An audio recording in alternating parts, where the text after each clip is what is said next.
합니다. 두 제자는 주님 말씀대로 그렇게 행하여 나귀와 나귀 새끼를 끌고 옵니다. 도대체 이 이야기가 무엇일까?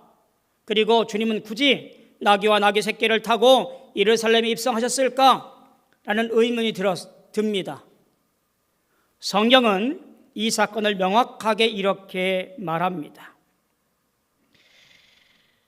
시온 딸에게 이르기를 네 왕이 내게 임하나니 그는 겸손하여 나귀 곧 멍에 매는 짐승의 새끼를 탔도다.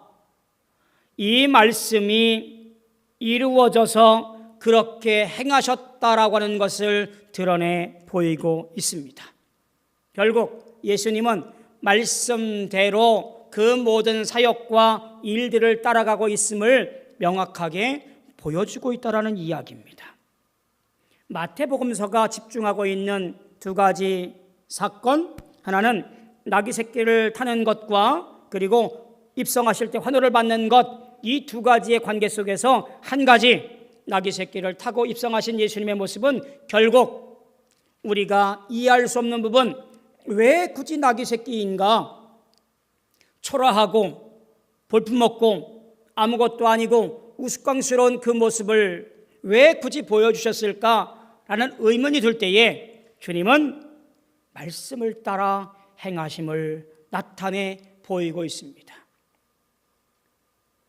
내 생각이나 내 의지나 내 뜻이 아니라 하나님께서 말씀하신 그 말씀대로 그렇게 행하시는 주님의 모습이 마지막 예루살렘 입성에서도 똑같이 보여주고 있다라고 하는 사실이에요. 종려주일에 어떻게 살아갈까라고 묻는 우리에게 교회 창립 45주년, 이제 그 시간이 지난 지금 우리는 신앙의 선배들을 따라서 어떻게 믿음 생활해 갈까라는 질문 앞에 우리는 이렇게 대답해야 돼요. 주님 명령이기에, 하나님 말씀이기에 그 말씀을 따라 나는 준행하며 살겠습니다. 이것이 오늘 종려주일과 예수님의 모습과 45주년의 창립기념주일을 맞이하는 우리가 분명히 고백해야 할 삶의 모습인 거예요. 주님께서 그렇게 행동하셨고 교회가 교회다워지게 하는 가장 중요한 밑거름은 말씀 위에, 신앙적 고백 위에 세워진 것이기에 오늘 우리는 그와 같은 모습으로 존중하며 따라가며 고백해야 되는 날이 언제냐? 바로 오늘이라고 하는 거예요. 사랑하는 성도 여러분, 그러한 고백과 삶의 역사가 저와 여러분들 모두에게 나타나게 되어지기를 주님의 이름으로 축복합니다. 주님은 전쟁과 패권을 키우는 방식이 아니라 이 땅에 하나님 나라를 겸손하게 기다리는 평화의 방식으로 당신의 길을 걸어가신 분, 바로 예수님이셨어요. 불화를 만드신 분이 아니라 화목과 평화를 통해서 많은 사람들에게 안정과 죄의 모든 것들을 다 몰아내는 역사의 길을 걸어가신 분이 예수님이라 그런 것이에요. 그러하기에 오늘 믿음의 길을 걸어가는 저희와 우리 모두에게 주의 놀라운 고백 속에서 동일한 방식으로 삶을 살아가는 것이 이 종려주일에 주 앞에 동일하게 말해야 할 한 가지인 줄로 믿습니다. 자, 그러던 중에 이런 질문이 등장합니다. 이가 누구냐? 이는 누구냐? 이 질문이 등장합니다. 아마도 잘 몰랐겠지요. 예수님은 주로 갈릴리 지역을 중심으로 사역을 했습니다.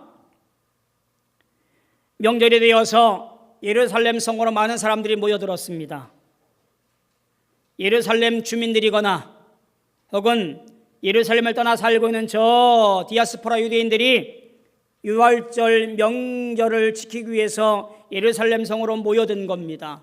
기록에 의하면 약 200에서 많이 잡으면 300만 정도가 예루살렘 성으로 모였다고 하니 그 수가 어마어마하게 많은 사람들이 모여 있는 거예요. 별의별 일이 다 있었겠지요. 그런데 그 일 중에 가장 큰 소동, 가장 큰 환호성, 가장 큰 웅성거림, 그것이 예수님의 등장인 거예요. 성경에 나와 있듯이 나귀 새끼를 타고 오는 것만으로도 눈에 금방 띄일 것이며,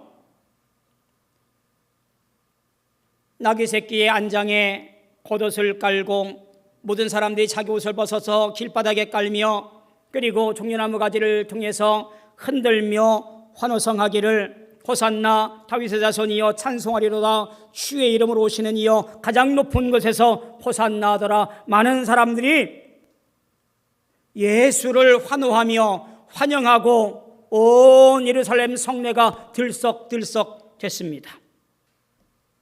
그때 예수를 모르는 사람들이 도대체 이렇게 큰 소동을 일으킨 이가 누구냐라고 물어보는 거예요.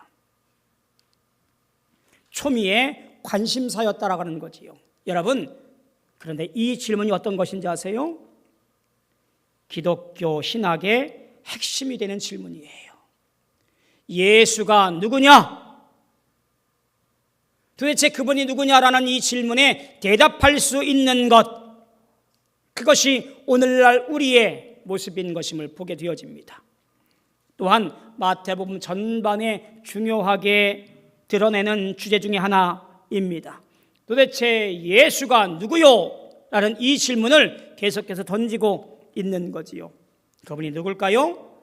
다윗의 자손으로 만왕의 왕이고 구약에 예언된 오실 그 메시아이며 평강의 왕으로 하나님과 인간을 화목시켜줄 구원자, 그분이 예수인 것을 드러내 보이고 있는 귀한 사건이 바로 이는 누구냐라고 하는 질문입니다. 그런데 그 자리에 있던 많은 사람들은 이 대답에 대하여, 이 질문에 대하여 대답할 만한 능력이 안 됐던 것 같습니다. 예수가 누구인지 아는 사람이 없었던 거지요. 그 당시 로마 총독, 대제사장, 바리새인, 사두개인, 서기관 따르던 제자들조차도 예수에 대하여 말할 만한 어떤 지식이나 경험이나 고백이 없었던 것으로 보여집니다.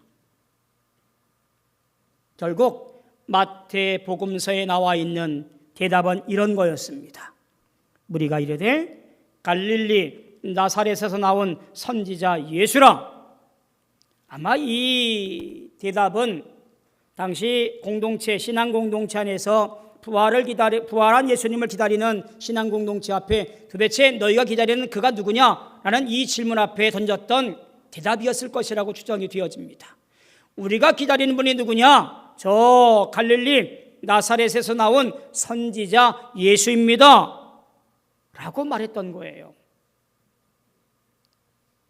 저는 이것도 참 의문이에요. 아니, 왜 굳이 갈릴리 사람 나사렛에서 나온 예수라고 말했을까? 여러분, 갈릴리가 어떤 동네인지 아세요? 자, 이 이스라엘의 중심지는 예루살렘입니다. 예루살렘에서 북쪽으로 한참 올라간 지역이 갈릴리 나사렛 지역이에요. 변방 중에 변방이에요.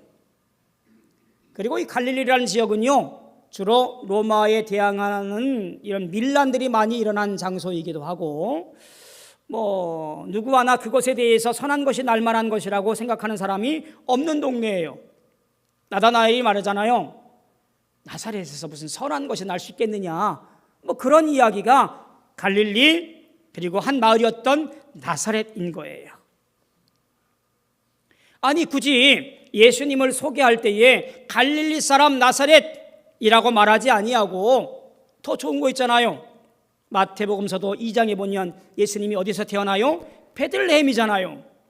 그러면 베들레헴 사람 예수, 그러면 베들레헴은 예루살렘에서 가깝기도 하고요, 구약에 나와 있는 메시아의 탄생지로 어떤 정당성도 있기에 당연히 베들레헴이 나올 텐데 왜 굳이 갈릴리 사람, 나사렛 사람 이렇게 소개하고 있을까라고 하는 의문이 들 수밖에 없어요.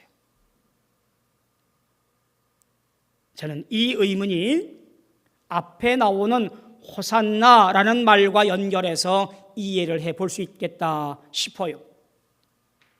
호산나가 뭐지요? 주여 나를 구원하소서, 주여 나를 돌보소서.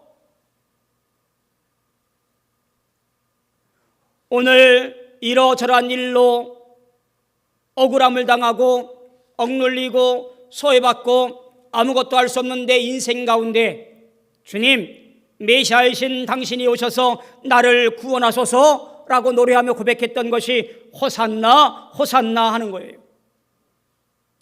그 호산나 구원의 매개체가 어디예요? 갈릴리에서 사역하신 예수님, 그리고 부활 후 가장 먼저 제자들을 만났던 곳 갈릴리라는 것을 생각해 볼 때에 바로 구원의 사역과 구원의 일이 있었던 그 갈릴리를 통해서 예수님의 사역을 분명히 드러내 보이고 있다고 하는 거예요. 이 땅에 구원자로 오신 예수, 이 땅에 생명을 통하여 살리게 하기 위한 예수, 그분이 우리가 고백하는 분이요, 그분이 선지자 예수요라고 말하는 거예요. 그냥 선지자가 아니라, 일반적인 선지자가 아니라 모세에 의해서 예언된 그 선지자, 즉 유대인들이 기다리고 있는 메시아가 바로 예수요라고 분명히 말하고 있는 거예요. 그러면 이 구원을 어떻게 우리가 이해를 해야 될까요?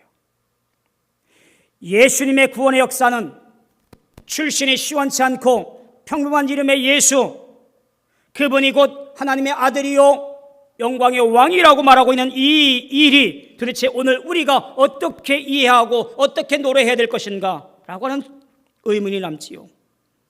하나님의 구원은 모든 사람의 예상을 깨고 가장 낮은 자리에서부터 구원의 역사를 이루어 가신 것을 우리에게 얘기합니다. 사람들은 기다렸습니다. 저 고위층에서, 저 잘난 사람들 틈에서, 혹은 출신이 금수저인 사람들 중에서 메시아가 오겠지라고 기다렸습니다. 그런데 아니었습니다.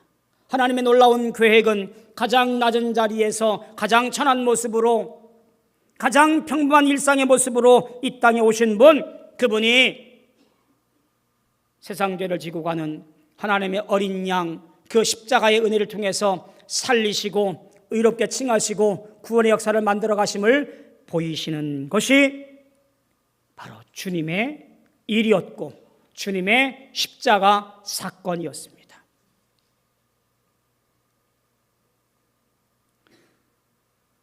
우리는 이 한 주간을 고난주간이라고 말합니다. 예루살렘 입성과 더불어서 한 주간 동안 고난주간을 보내게 되어집니다.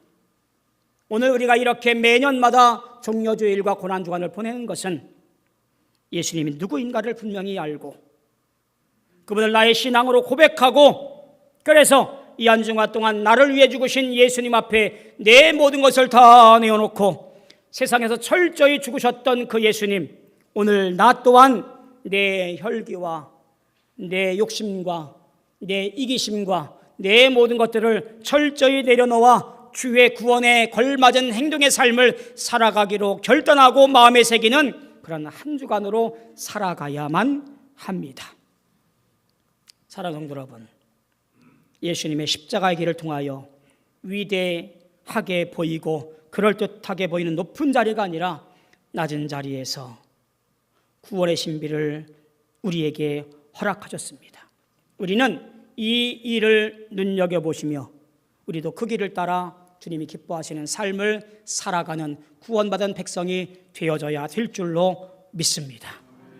종려주일 그리고 창립주일을 맞이해서 더욱더 주님을 노래하며 우리에게 맡겨놓으신 놀라운 일들을 드러내 보임으로 말미암아 이 땅에서 빛과 소금이 되어지는 십자가 그 길을 따라가는 하나님의 신실한 주의 자녀들 다 되어지기를 주님의 이름으로 소망하며 축원합니다.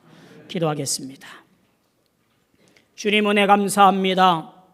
우리에게 보이신 하나님의 은혜를 따라서 믿음의 길을 걸어갑니다. 주님, 십자가의 길을 걸어가는 주님의 뒤를 따라 우리도 그 길을 따라가기로 결단하게 도와주옵시고, 우리 교회에 세워져 가며 애쓰고 수고했을 많은 신앙의 선배들을 따라서 우리 또한 이 땅에서 초대교회의 근본을 찾아가며 그렇게 살아가기로 결단하는 우리 믿음의 후손들이 되어지게 도와 주옵소서. 예수님의 이름으로 간절히 기도하옵나이다. 아멘.